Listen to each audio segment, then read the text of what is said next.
Retirement की pension लेकर घर लौट रही एक बुजुर्ग महिला जैसे ही सड़क के एक चौराहे पर पहुंची, अगले ही पल काले कवच में छिपे एक हमलावर ने उसे गोली मार दी। महिला की लाश सड़क पर गिर गई और हमलावर उसे घसीटकर पहले से पड़ी दूसरी लाश के पास ले गया। वह उस चौराहे पर छिपकर बैठा था और जो भी वहां से गुजरता उसे बिना किसी दया के गोली मार देता। न उम्र मायने रखती थी, न लिंग। उसके लिए हर इंसान सिर्फ एक निशाना था। इस हमलावर का नाम था विक्रम। दिखने में बिल्कुल साधारण, लेकिन उसके नाम से पूरा देश कांप चुका था। 3 साल पहले उसने एक छोटे से अमेरिकी कस्बे में ऐसा खूनी हमला किया था जिसने पूरे देश को हिला दिया था। उसने इंटरनेट से हथियार और अन्य सामान खरीदा, सुरक्षात्मक कवच जुटाया और फिर भारी हथियारों के साथ कस्बे पर हमला बोल दिया। उस नरसंहार में सैकड़ों लोग घायल हुए और कई लोगों की जान चली गई। हमले के बाद वह लूटे गए पैसों के सहारे दुनिया से कटकर गुमनामी की जिंदगी जीने लगा। लेकिन समय बीतने के साथ उसकी उस खौफनाक वारदात से जुड़ी तस्वीरें और रिकॉर्डिंग इंटरनेट पर वायरल होने लगी। लाखों लोग उन्हें देखने लगे। कुछ लोग उसकी निंदा करते थे, जबकि कट्टरपंथी और नफरत फैलाने वाले समूह उसे एक प्रतीक की तरह देखने लगे। मगर विक्रम का इरादा हमेशा छिपकर जीने का नहीं था। सालों तक गायब रहने के बाद उसने दोबारा मैदान में उतरने का फैसला किया। इस बार उसका लक्ष्य और भी बड़ा था।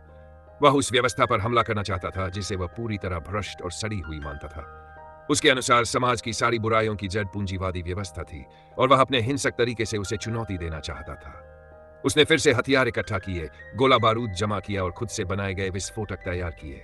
यही उसके कथित मिशन के साथी बनने वाले थे। तैयारी पूरी होने के बाद उसने अपने बाल मुंडवा दिए, पुराना बुलेट प्रूफ कवच पहना और जिस कमरे में रह रहा था उसी में आग लगा दी। भड़कती हुई लपटें मानो उसके भीतर भरे गुस्से का प्रतीक थी।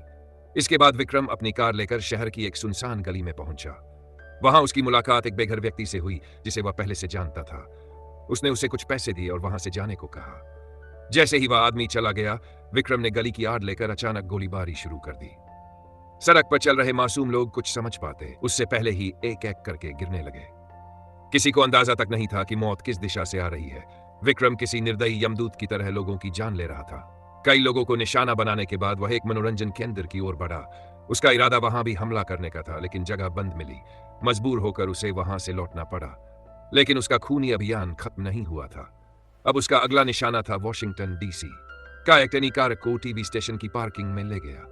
अंदर बैठकर उसने अंतिम तैयारियां की। उसकी आंखों में अजीब सा जुनून और पागलपन साफ दिखाई दे रहा था। अचानक उसने एक रिमोट का बटन दबाया। अगले ही सेकंड कार भीषण धमाके के साथ फट गई। जोरदार विस्फोट और आग की लपटों ने पूरे इलाके में अफरा तफरी मचा दी। हर किसी का ध्यान उसी ओर चला गया। यही मौका था जिसका विक्रम इंतजार कर रहा था। वह कई हथियारों से लैस होकर इमारत के अंदर घुस गया और वहां मौजूद लोगों पर अंधाधुंध गोलियां बरसाने। कुछ ही मिनटों में पूरा टीवी स्टेशन चीख पुकार से भर गया।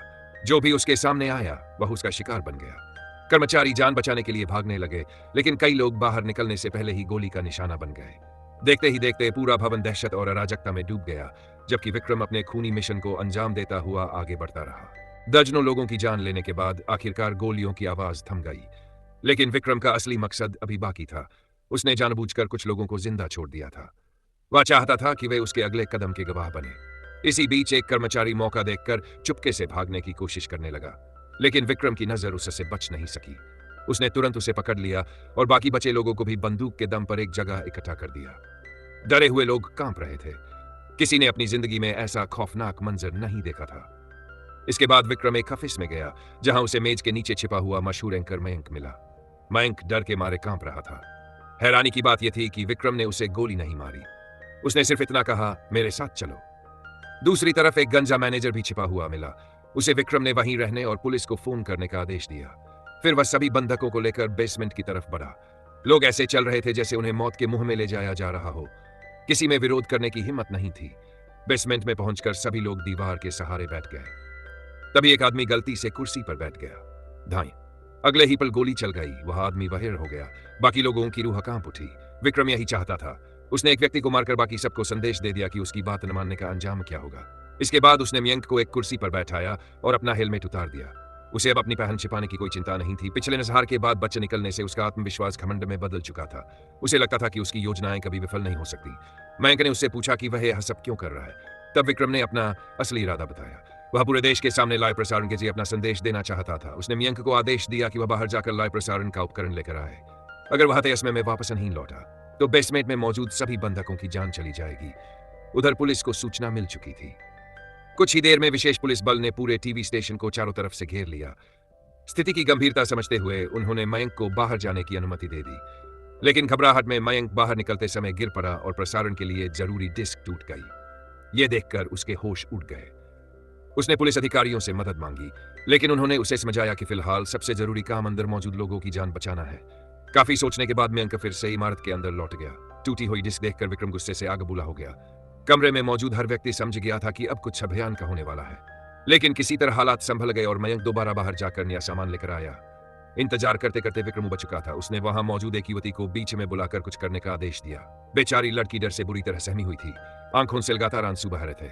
यह देखकर भी विक्रम के चेहरे पर कोई भाव नहीं आया। करीब आधे घंटे बाद प्रसारण की तैयारी पूरी हो गई और मयंक एक छोटी मीडिया टीम के साथ वापस लौटा। लेकिन टीम में एक सादे कपड़ों वाला पुलिसकर्मी भी शामिल था। उसने मौका देकर विक्रम पर हमला करने की कोशिश की, मगर विक्रम उससे एक कदम आगे था। गोली चली और पुलिसकर्मी वहीं गिर पड़ा। यह देखकर विक्रम का गुस्सा और बढ़ गया। उसने मयंक को जोरदार मुक्का मार दिया। उधर बाहर पुलिस ने भी फैसला कर लिया कि अब और इंतजार नहीं किया जा सकता। हमले की तैयारी शुरू हो गई, लेकिन विक्रम ने पहले से जगह जगह कैमरे और निगरानी उपकरण लगा रखे थे। उसने स्क्रीन पर पुलिस की हर गतिविधि देख ली। कुछ सेकंड बाद कई धमाके हुए और हमला करने पहुंची पुलिस की एक टीम हो गई। अब पुलिस भी सावधानी बरतने पर मजबूर थी। गुस्से में विक्रम ने सभी बंधकों को मार डालने की धमकी दी, लेकिन मयंक ने बड़ी समझदारी से उसे शांत किया और आखिरकार इंटरव्यू शुरू हुआ। कैमरे के सामने बैठकर विक्रम ने समाज की असमानताओं, व्यवस्था की कमियों और अपने विचारों पर लंबा भाषण दिया। वह दावा कर रहा था कि अगर सत्ता उसके हाथ में होती तो देश कहीं बेहतर बन सकता था। इंटरव्यू खत्म होने के बाद उसने अपना वादा निभाया। उसने सभी बंधकों को छोड़ दिया, लेकिन मयंक को जाने की इजाजत नहीं दी। उसने कहा कि मयंक को उसके साथ अंत तक रहना होगा। इतना कहकर उसने मयंक के कंधे में गोली मार दी। जैसे ही सभी बंधक सुरक्षित बाहर निकले, पुलिस ने इमारत के अंदर धावा बोल दिया। भीषण मुठभेड़ शुरू हो गई। चारों तरफ गोलियों की आवाज गूंजने लगी। लेकिन अचानक विक्रम ने अपने हथियार फेंक दिए और भागने लगा। पुलिस उस पीछे दौड़ी। कुछ देर बाद इमारत में एक बड़ा विस्फोट हुआ। समाचार चैनलों ने खबर चला दी कि विक्रम धमाके में मारा गया है। पूरा देश यही मान बैठा कि उसकी कहानी यही खत्म हो गई। लेकिन सच्चाई कुछ और थी। विक्रम पहले ही बेसमेंट में मौजूद एक रास्ते से निकल चुका था। वह भूमिगत पाइपों के जरिए सुरक्षित भागने में कामयाब हो गया। दूर कहीं छिपकर वह अपने फोन पर अपनी ही मौत की खबर देख रहा था। उसके चेहरे पर फिर वही खतरनाक मुस्कान लौट आई। दुनिया उसे मरा समझ रही थी, जबकि वह अभी भी जिंदा था। और इसी के साथ खत्म होती है इस खतरनाक अपराधी की कहानी, जिसने अपनी सोच और हिंसा से पूरे देश को दहशत में डाल दिया।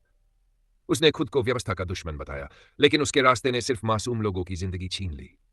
अब सवाल यह है, अगर कोई व्यक्ति समाज बदलने का दावा करे लेकिन उसके लिए हिंसा का रास्ता चुने, तो क्या वह सच में बदलाव लाना चाहता है या सिर्फ विनाश? अगर आपको यह कहानी पसंद आई हो तो वीडियो को लाइक करें, चैनल को सब्सक्राइब करें और कमेंट में बताएं। क्या आपको लगता है कि विक्रम सच में बच निकला या उसकी कहानी यहीं खत्म हो जानी चाहिए थी? ऐसी ही रोमांचक और सस्पेंस से भरी कहानियों के लिए जुड़े रहिए। मिलते हैं अगले वीडियो।